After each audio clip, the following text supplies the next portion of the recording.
Hi guys, today I'd like to talk about sickle cell anemia. This was one of the topics that was not on our list of topics that we had to go over the course of the semester, but I thought it would be pretty cool to talk about. So let's start with the objectives. Number one, the physiological effects of sickle cell anemia on a person. So what exactly does it do to them? What is happening inside your body whenever you are diagnosed with the sickle cell trait. Number two, the signs, the symptoms, and then the treatment. It's really important to understand what happens with these signs and the symptoms in order to treat them effectively.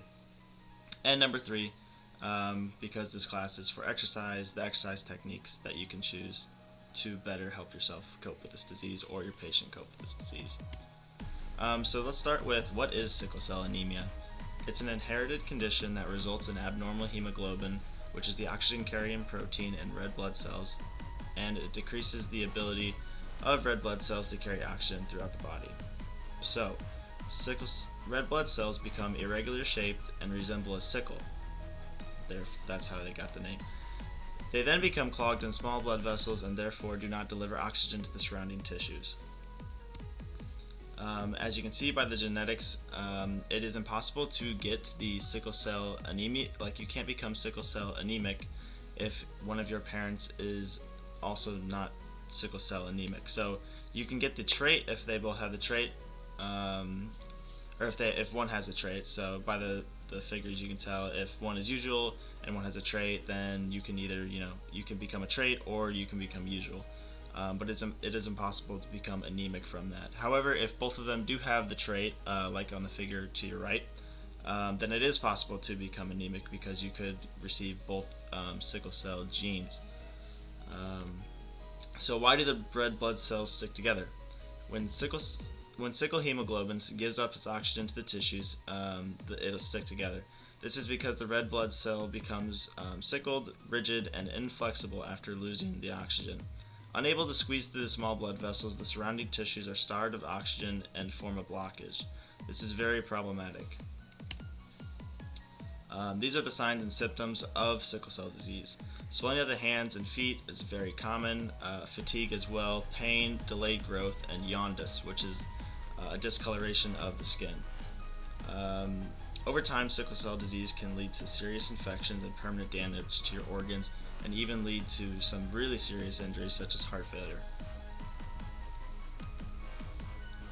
What is a pain crisis? So essentially, a pain crisis is an episode of sickle cell disease. It is a severe severe pain, shortness of breath, fatigue, headache, fever, numbness, changes in vision, and irregular heartbeat are all the signs of a pain crisis. What triggers these? The triggers of pain are infections, dehydration, overexertion, cold weather, bruising, and even high altitude.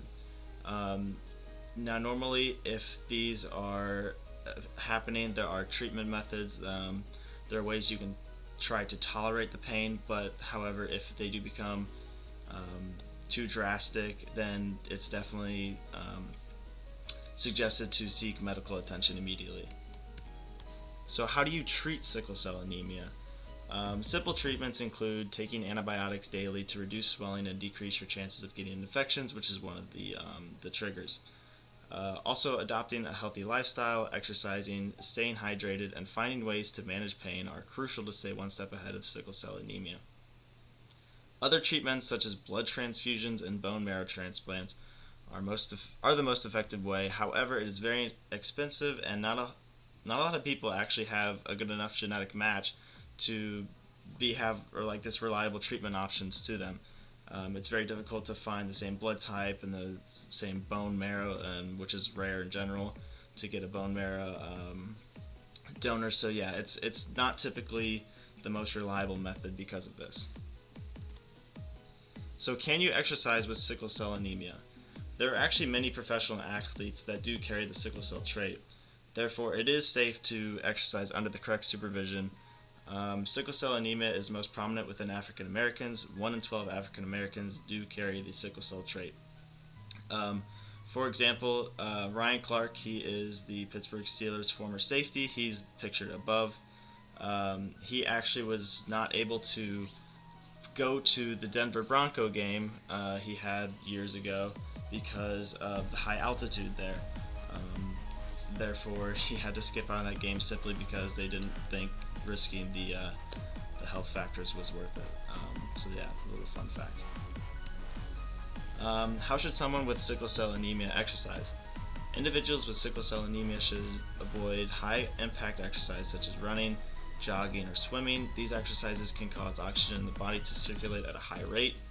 Instead, go for low-impact exercises like weightlifting and strength-building exercises to maintain your muscle mass without overexerting your body. So, for example, if you have a client that has the sickle cell trait or is sickle cell anemic, you want to build their exercise routine over resistance training, anything along the lines of exercise that doesn't really get your heart rate up. So like I said before, running, jogging, swimming, those are all very aerobic exercises that could potentially become harmful if you overload your patient too much or your client too much, and they end up struggling, and it could lead to some health problems down the road. So in conclusion, sickle cell anemia is a hereditary disease that can only be temporarily cured by complicated and expensive blood transfusions and bone marrow transplants. Remember to always tread lightly when dealing with a sickle cell anemic client or patient. However, if they are already a physically well-trained individual, you may proceed to exercise at high intensities if they remain hydrated and have time to rest between sets. So the most expensive way to cure sickle cell anemic people are these expensive treatments and stuff. However, you can help a tremendous amount with some good old-fashioned exercise.